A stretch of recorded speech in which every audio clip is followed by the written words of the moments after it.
नमस्कार दोस्तों, आज हम बात करेंगे ग्राम चिकित्सालय। बड़गंडी गांव से ये कहानी शुरुआत होती है, जिसमें एक बीमार बुढ़े को, जिसका नाम सिपाही होता है, उसे गांव के झोला छाप डॉक्टर यानी चेतक के पास ले जा रहे होते हैं और वहां पर वह कोई अजीब सा इंजेक्शन देता है जिसका नाम बूस्टर होता है।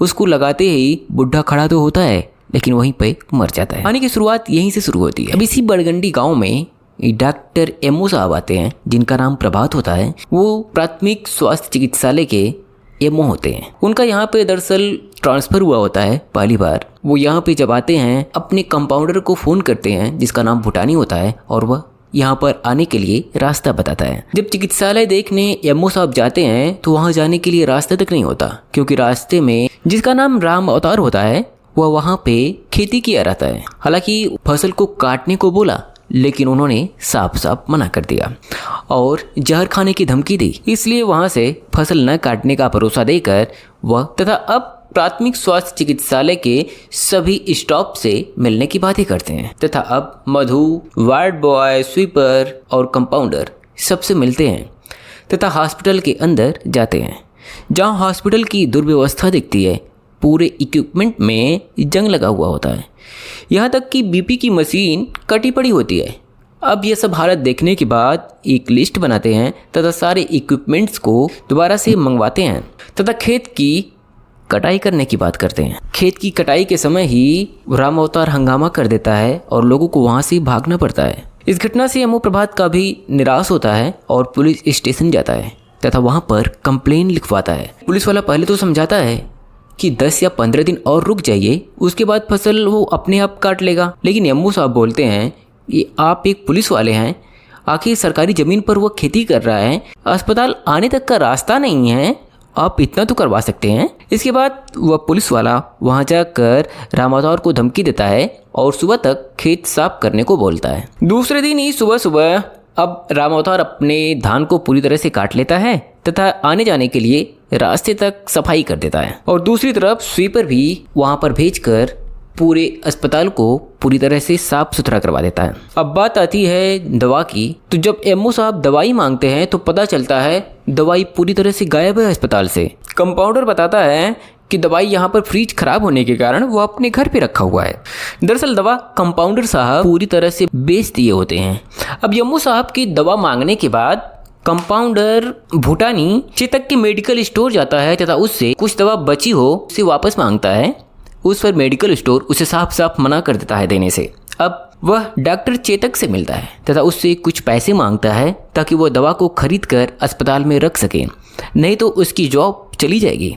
उधर एमओ साहब स्टाफ नर्स के साथ अब गांव-गांव घूमकर बताते हैं कि चिकित्सालय पूरी तरह से खुल गया है, पीएचसी अब इलाज के लिए पूरी तरह से तैयार है और वहाँ पर आपको फ्री में दवा और इंजेक्शन सब कुछ मिलेगा। इस पर स्टाफ नर्स बोलती है, आपने तो अलाउ कर दिया कि सब कुछ फ्री है वहाँ पर, लेकिन आपके अस्पताल में दवा है कहाँ। उधर कंपाउंडर भूटानी अब डॉक्टर चेतक से मिलता है तथा उससे 75,000 रुपये मांगता है, लेकिन भूटानी के पास मात्र 12,000 रुपये होते हैं और वह उसे 12,000 रुपये देता है और कहता है इसे तुम जल्दी से जल्दी 3 महीने के अंदर लौटा देना। कहानी के नेक्स्ट सीन में एक बीमार हाइड्रोसील का पेशेंट आता है, जो कि अपने ऑपरेशन के लिए ही पैसे मांगता है और बोलता है नसबंदी की तरह मैं मात्र 5,000 रुपये कंबल और रेडियो से नहीं मानने वाला, मुझे कम से कम 10,000 रुपये चाहिए। कि डॉक्टर साहब की लाख समझाने के बाद भी वह इसे रोक नहीं मानता और बिना ऑपरेशन के ही वह वहाँ से चला जाता है।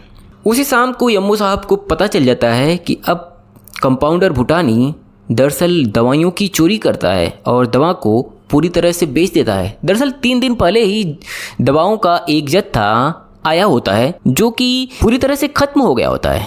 आखिर 3 दिन में इतनी दवाइयाँ खत्म कैसे हो सकती है। अब एमओ साहब इस चोरी के लिए एक कंप्लेन करने की बात करते हैं, लेकिन वह कंप्लेन टाइप तो करते हैं, लेकिन कुछ सोचने के बाद वह कंप्लेन पोस्ट नहीं करते। उधर भूटानी को भी अब समझ में नहीं आ रहा होता है। दरअसल वह अब नौकरी पूरी तरह से छोड़ने का मूड बना लिया होता है, क्योंकि उसे पता होता है कि अगर कंप्लेन इस एमओ साहब ने किया तो वह बाहर कर दिया जाएगा। इसलिए अब वह एमओ साहब को रिश्वत देने की बात करता है। दरअसल वह दवाओं का 45% यानी जो लाभ है वह एमओ साहब को देने की बात करता है, लेकिन इससे एमओ साहब पूरी तरह से गुस्सा हो जाते हैं और बोलते हैं मैं यहाँ पैसों के लिए नहीं आया, मैं यहाँ लोगों का इलाज करने के लिए आया हूँ, तो तुम मेरा साथ दो बस, और आगे से इस तरह की गलती कभी भी मत करना। अब कंपाउंडर भूटानी उस झोलाछाप डॉक्टर से जाकर बात करते हैं और बताते हैं कि दरअसल आपसे यम्मू साहब मिलना चाहते हैं। लेकिन कहानी में मेन पॉइंट अब आता है, जब इंदु ने एक कॉल करके अपने यम्मू साहब यानी कि मिस्टर प्रभात को एक वैक्सीन का टीका जो कि उनके गांव में लगवाने के लिए आया होता है उसे रिसीव करने के लिए बोलती है। दरअसल उस टीके की पूरी कीमत 6 लाख रुपए होती है, जो कि उनके गांव के सभी ग्रामीणों को लगनी होती है। लेकिन इंदु उस टीके को बेचना चाहती है। अब इंदु जी काम का बहाना बनाकर खुद को बिजी बताती हैं तथा एम्मू साहब को रिसीव करने के लिए बोलती हैं तथा उसे अपने बेटे से बोलती हैं कि उनका बेटा उनसे वैक्सीन रिसीव कर लेगा। अब उनका बेटा रिसीव तो करता है, लेकिन रिसीव करके उस वैक्सीन को कहीं और बेच देता है और मना कर देता है कि वैक्सीन मैंने लिया ही नहीं। दरअसल यह काम इंदु और उसका बेटा मिलकर किया होता है।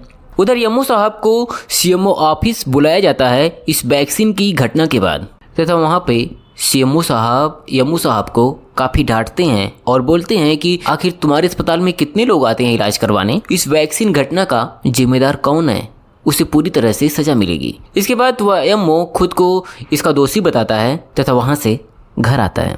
घर आते ही यम्मू साहब वहाँ से सीधे सिपाही चाचा के तेरही वाले भोज में जाते हैं। वहाँ पर वह झोलाछाप डॉक्टर भी उनसे मिलता है तथा उनसे पूछते हैं आखिर आपको मेडिकल के बारे में कोई भी समझ है, फिर आप इलाज किस तरह से करते हैं, आपके पास लोग इलाज करवाने क्यों जाते हैं, हमारे पास इलाज करवाने कोई क्यों नहीं आता। तब वह झोलाछाप डॉक्टर चेतक बताता है दरअसल मैं लोगों को अपने परिवार की तरह मानता हूँ, लोगों से उसका व्यवहार है, इसलिए लोग उसे अपना दुख दर्द बताते हैं, उसके पास इलाज करवाने आते हैं। यह सब सुनने के बाद प्रभात वहाँ से काफ़ी निराश होता है और अपने घर आ जाता है। अब दूसरे ही दिन सुबह सुबह वह लोगों से व्यवहार बनाने के लिए भिखारी के राजनीतिक पार्टी के रैली में जाकर पीएससी के बारे में बताता है तथा लोगों के घर जाते हैं और लोगों से मिलते हैं। तभी वहीं पर लड़के को पढ़ाते हुए सुधीर से भी मिलता है। यह वही सुधीर होता है जिसने वैक्सीन की चोरी की होती है और उससे पूछता है तुमने वैक्सीन की चोरी क्यों की, आखिर ऐसा क्यों किया। हालांकि सुधीर तब भी मना कर देता है अपने आप को वैक्सीन से चोरी करने से। राजनीतिक पार्टी में शामिल होने के बाद कंपाउंडर भूटानी बोलता है सर आपको ऐसा नहीं करना चाहिए था, आपको किसी भी राजनीतिक पार्टी में नहीं जाना चाहिए था, और अगर आप भिखारी की राजनीतिक पार्टी में गए हैं तो आपको अब किशोरी की भी राजनीतिक पार्टी में चलना चाहिए। तब वो वैसा ही करता है। अब वो भूटानी के बाद किशोरी की भी रैली में चला जाता है बिल्कुल निष्पक्षता के लिए, और वहाँ पे भी जाकर वह पीएससी के बारे में लोगों को बताता है और लोगों से मिलता है। अब दूसरे दिन इतने लोगों से मिलने के बाद भी और पीएससी के बारे में लोगों से बताने के बाद भी दरअसल एक भी पेशेंट उसके पास नहीं आता। अब वो परेशान हो जाता है आखिर उसके अस्पताल में कोई एक भी पेशेंट क्यों नहीं आ रहा है। तब कंपाउंडर और वार्ड बॉय बोलते हैं दरअसल सर आपने दोनों पार्टियों को ज्वाइन किया, इसलिए लोग आपसे नाराज हैं और आप पर भरोसा नहीं कर पा रहे हैं कि आप, इसलिए अब आपके पास और भी कोई नहीं आएगा इलाज करवाने के लिए। लेकिन वही दूसरी तरफ दोनों पार्टियों में झगड़ा होता है। अब दोनों पार्टियों के नेता खुद उस अस्पताल में अपने कैंडिडेट के साथ आते हैं और फर्जी मेडिकल की रिपोर्ट बनवाने की मांग करते हैं।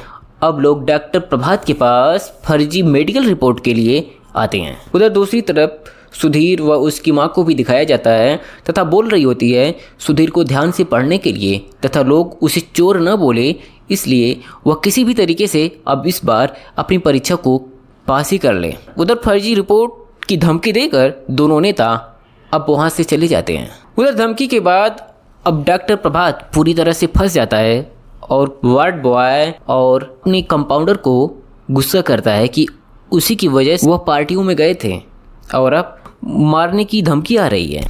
इस घटना के बाद अब वार्ड बॉय और कंपाउंडर जाकर किशोरी नेता से मिलते हैं और बोलता है कि आपने उसे बोला तो है फर्जी रिपोर्ट के लिए, लेकिन डॉक्टर प्रभात हो सकता है फर्जी रिपोर्ट भिखारी को दे सकते हैं, पैसों की कोई पड़ी नहीं है, उन्हें सिर्फ पेशेंट की पड़ी है। यह बात जानकर अब किशोरी ढेर सारे पेशेंट को भर कर लाता है और उनके पास उनके ऑफिस के सामने खड़ा हो जाता है।